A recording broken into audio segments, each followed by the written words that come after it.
Sanitation సమస్య అంటే చెత్త సమస్య పరిష్కారానికి కేసీఆర్ గారి నాయకత్వంలో స్వయంగా కేసీఆర్ గారు కూడా ఒక ఏరియా ఎంచుకొని ఆ ఏరియాకి తాను కూడా ముఖ్యమంత్రిగా బాధ్యత వహించి అట్లాగే ప్రతి ఐఏఎస్ అధికారిని ఐపీఎస్ అధికారిని కూడా హైదరాబాద్ 400 భాగాలుగా విభజించి ఒక్కొక్క యూనిట్ కి ఒక్కొక్క ఐఏఎస్ ఐపీఎస్ అధికారిని నియమించి మంత్రిని ఎమ్మెల్యేని ఎంపీని ఎమ్మెల్సీని అందరినీ బాధ్యులు చేసి తాను కూడా బాధ్యత తీసుకొని స్వచ్ఛ హైదరాబాద్ అనే కార్యక్రమానికి శ్రీకారం చుట్టి ఆనాడు వేల సంఖ్యలో స్వచ్ఛ ఆటోలు ప్రవేశపెట్టిన విషయం నీకు తెలియదా? నీ ప్రభుత్వం వచ్చినాక ఈ 2 ఏళ్లలో ఒక్కటంటే ఒకటి కొత్త ఆటో కనీసం ప్రవేశపెట్టినవా చెప్పగలుగుతావా?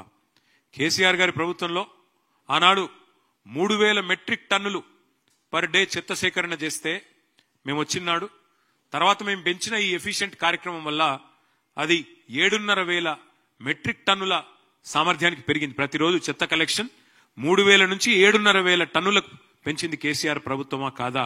అసలు నీ ప్రభుత్వం వచ్చినాక నువ్వు శానిటేషన్ మీద చేసింది ఏంది చెప్పే సత్తా నీకుందా అని అడుగుతా ఉన్నా. అట్లాగే మా ప్రభుత్వం ఉన్నప్పుడు కేసీఆర్ గారి నాయకత్వంలో స్వచ్ఛ సర్వేక్షణ అని కేంద్ర ప్రభుత్వం ఒక పథకం చేస్తుంది, ఒక సర్వే చేస్తుంది. స్వచ్ఛ సర్వేక్షణలో మా మున్సిపల్ డిపార్ట్మెంట్ ఆనాడు 34 అవార్డులు సాధించింది. బెస్ట్ మెట్రోగా హైదరాబాద్ అవార్డులు సాధించింది. 5 ఏళ్ల పాటు వరుసగా best quality of living in India ఉన్న నగరం ఏంది అని మెర్సర్ అనే సంస్థ సర్వే చేస్తే నంబర్ 1 సిటీగా హైదరాబాద్ వచ్చింది. ఈ అన్ని విషయాల్లో చర్చకు నువ్వు సిద్ధమా నేను అడుగుతా ఉన్నా. మా ప్రభుత్వం ఉన్నప్పుడు స్ట్రాటజిక్ నాలా డెవలప్మెంట్ ప్రోగ్రామ్ అని పెట్టాం. ఒక 2,000 కోట్లు ఖర్చు చేసినాం. నీ ప్రభుత్వం వచ్చినాక రూపాయి ఖర్చు చేసినావా ఎస్ఎన్డిపి కింద? నేను సవాల్ చేస్తున్నా, చర్చకు సిద్ధమా అని అడుగుతా ఉన్నా. 10 ఏళ్లు కేసీఆర్ గారి నాయకత్వంలో హైదరాబాద్ ను ఒక క్లీన్ సిటీగా తీర్చిదిద్దితే ఇవాళ దాన్ని మురికి కూపం చేసింది నీ ప్రభుత్వం కాదా? ముఖ్యమంత్రిగానే కాదు మున్సిపల్ మంత్రిగా కూడా మీరు విఫలమైన మాట వాస్తవమా కాదా నేను అడుగుతా ఉన్నా. 10 ఏళ్లలో కేసీఆర్ గారి ప్రభుత్వం 1,00,000 డబుల్ బెడ్రూమ్ ఇల్లు కట్టింది. హైదరాబాద్ లో, ఒక్క హైదరాబాద్ లో 1,00,000 డబుల్ బెడ్రూమ్ ఇల్లు కట్టింది. ఇవాళ నేను రేవంత్ రెడ్డి గారిని అడుగుతా ఉన్నా, మేము 1,00,000 డబుల్ బెడ్రూమ్ ఇల్లు కడితే నువ్వు కనీసం ఒక్క ఇల్లు కట్టినావా 2 ఏళ్లలో హైదరాబాద్ లో? దమ్ముందా? సమాధానం చెప్తావా? చర్చకు వస్తావా నేను అడుగుతా ఉన్నా. ఒక ఇల్లు కట్టలేదు కదా, ఇంకా 1000 ఇండ్లు కూలగొట్టిన దౌర్భాగ్యపు చరిత్ర నీది కాదా? నీ ప్రభుత్వాన్ని కాదా? ఇందిరమ్మ రాజ్యం పేరిట ఇండ్లు కూలగొట్టిందే తప్ప ఒక్క ఇల్లు కట్టినవా అని నేను అడుగుతా ఉన్నా. అట్లాగే హైదరాబాద్ మెట్రోను పూర్తి చేసింది మా ప్రభుత్వం. 2017లోనే మొదటి దశ ఇనాగరేట్ చేసి 2021లో రెండో దశ ఇనాగరేట్ చేసి మొత్తం 70 కిలోమీటర్లకి మెట్రోను తీసుకొని పోయింది మా ప్రభుత్వం, కేసీఆర్ గారి ప్రభుత్వం. కానీ నువ్వేం చేసినావు? ఆ మెట్రో సీఎఫ్ఓని బెదిరించి, ఎల్ఎన్టీ సీఎఫ్ఓని బెదిరించి జైల్లో పెడతా అంటే ఇవాళ ఎల్ఎన్టీ వాళ్ళు పారిపోయే పరిస్థితి వచ్చింది. మెట్రో వదిలిపెట్టింది వాస్తవం కాదా? చర్చకు వస్తావా ఈ విషయంలో అని చెప్పి రేవంత్ రెడ్డి గారిని అడుగుతా ఉన్నా. ఒకనాడు కాంగ్రెస్ ప్రభుత్వం ఉన్నప్పుడు పవర్ హాలిడేలు పారిశ్రామికవేత్తలకు, వారానికి 2 నుంచి 3 రోజులు పవర్ హాలిడేలు. ఆ పరిస్థితి తీసేసి 24 గంటలు నాణ్యమైన కరెంట్ ఇచ్చింది కేసీఆర్ గారి ప్రభుత్వం. మొత్తం ఒక హైదరాబాద్ లోనే కాదు, రాష్ట్రంలోని అన్ని పట్టణాలు హైదరాబాద్ తో సహా అన్ని పల్లెలు ఎల్ఈడి దీపాలు పెట్టి, లక్షలాది ఎల్ఈడి లైట్లు పెట్టి మొత్తం తెలంగాణని దేదీప్యమానం చేసింది మా ప్రభుత్వమా కాదా? ఈ విషయంలో చర్చకు వస్తావా? ఈ 2 ఏళ్లలో నీ ప్రభుత్వం ఒక్క ఎల్ఈడి లైట్ అన్న ఎక్కడన్నా పెట్టిందా? చర్చకు వస్తావా రేవంత్ రెడ్డి అని నేను అడుగుతా ఉన్నా. ఆనాడు కరెంటు కోతలతో, జనరేటర్లతో, ఇన్వర్టర్లతో, కరెంటు కోతలతో ప్రజల బతుకుని అతలాకుతలం చేసింది నీ కాంగ్రెస్ పార్టీ.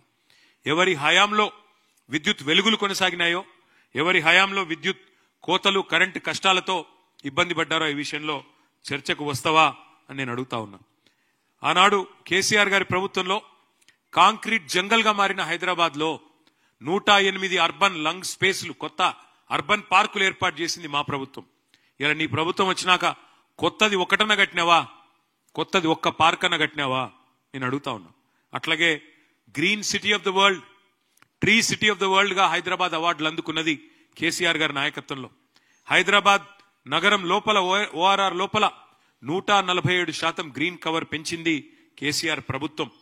ప్రతి మున్సిపాలిటీలో ఒకటి కాదు, పలు నర్సరీలు పెట్టి, ప్రతి గ్రామంలో నర్సరీలు పెట్టి భారతదేశంలోనే అత్యధికంగా 16,000 నర్సరీలు ఉన్న రాష్ట్రం తెలంగాణ. కేసీఆర్ గారి నాయకత్వంలో నీ ప్రభుత్వం వచ్చినాక ఒక్క నర్సరీ పెట్టినావా? కొత్తగా చర్చకొస్తావా?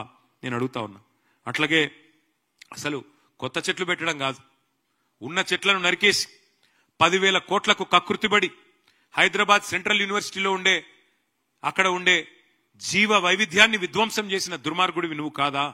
హైదరాబాద్ సెంట్రల్ యూనివర్సిటీ విద్యార్థులు తిరగబడితే ఆఖరికి సుప్రీంకోర్టు చెప్పేదాకా నీకు బుద్ధిరాని మాట వాస్తవం కాదా రేవంత్ రెడ్డి అని నేను అడుగుతా ఉన్నా. ఐటీ ఎక్స్పోర్ట్లు మేము వచ్చినాడు 2014లో 57,000 కోట్లు, మేము దిగిపోయిన నాడు 2,41,000 కోట్లు. 3 లక్షలు ఉన్న ఉద్యోగాలను, ఐటీ ఉద్యోగాలని 9.5 లక్షలకు పెంచింది కేసీఆర్ గారి ప్రభుత్వం.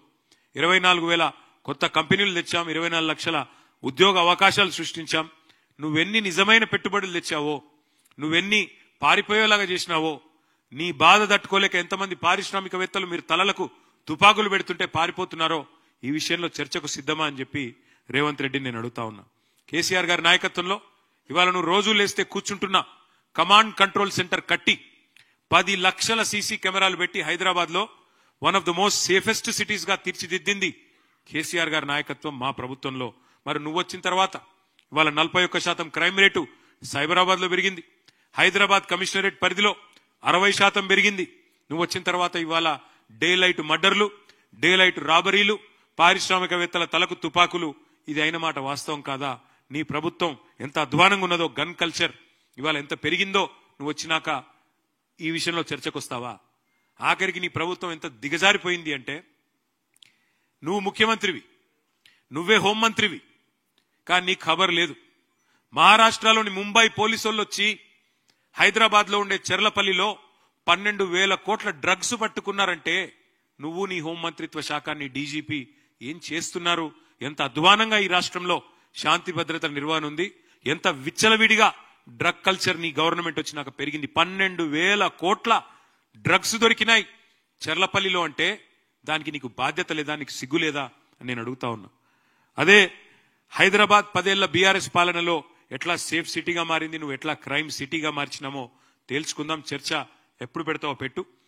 చెత్త సిటీగా ఎవరు చేసినారు, ఇప్పుడు చెత్త ఎవరిది, సత్తా ఎవరిదో తేల్చుకుందాం. చర్చకు రా. మనం ఎంతసేపు వ్యక్తిగత దూషణలు, తూకిత్తా అంటే మైకిత్తా కాదు. నువ్వు నిజాయితీ పరుడు అయితే చర్చకు రా. ప్లేసు నీ ఇష్టం, టైం నీ ఇష్టం, డేట్ నీ ఇష్టం. నువ్వు రమ్మంటే పక్కనే కమాండ్ కంట్రోల్ సెంటర్కి వస్తా. లేదు నా జూబ్లీహిల్స్ ప్యాలెస్ కేరే అంటే జూబ్లీహిల్స్ ప్యాలెస్కి వస్తా. కాదు గాంధీ భవన్ రమ్మంటే అక్కడికి కూడా వస్తా. లేదా అసెంబ్లీ పెడతావో పెట్టు, అసెంబ్లీలో అయినా సరే మొత్తం రాష్ట్ర ప్రజలు చూస్తారు. దేనికైనా మేము రెడీ. కేసీఆర్ గారి శిష్యులుగా తప్పకుండా అన్ని విషయాలు కూడా అన్ని తేటతెల్లం చేస్తాం, ప్రజల ముందు పెడతామని చెప్పి కూడా నేను విజ్ఞప్తి చేస్తా ఉన్నా. ఇక